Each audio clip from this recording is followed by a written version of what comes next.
अनोखा recording studio Patna.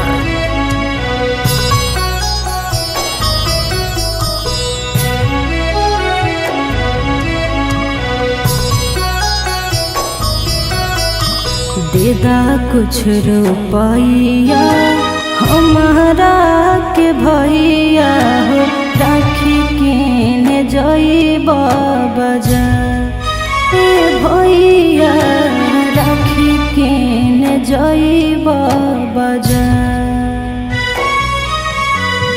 तुहरे कलैया सजइबा भैया हो, हक भाई बहिन के त्योहार। भैया राखी किन जइबा बाजार। हियो हम भागाई एको ना रुपैया गे, कैसन समैया हमार गे बहिनी, कैसन समैया हमार।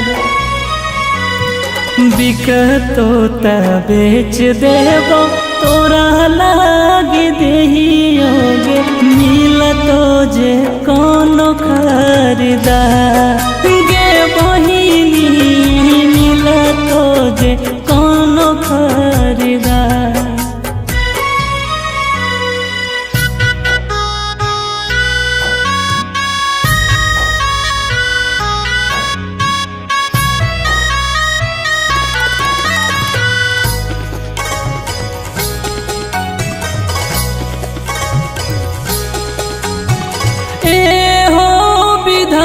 सुना है मोर कलैया, रखियो किने न पलिए हाय रे समैया।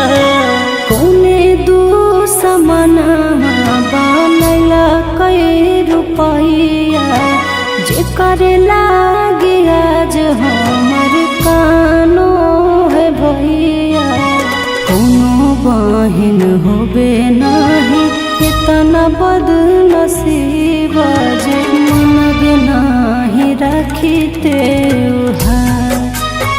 भैया जे मनबे नाही राखी त्योहार।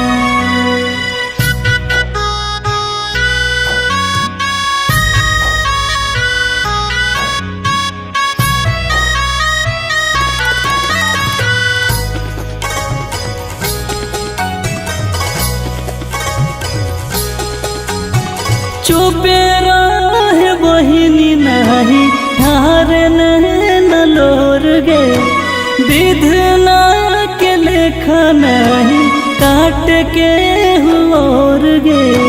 तू मत रह भैया गम में विभोर हो, अब एगो बांध दिया के समा के डोर हो। आशीष अभिमानिस सोना हमर सोनू भैया हो, हमारा के चाही खाली प्यार।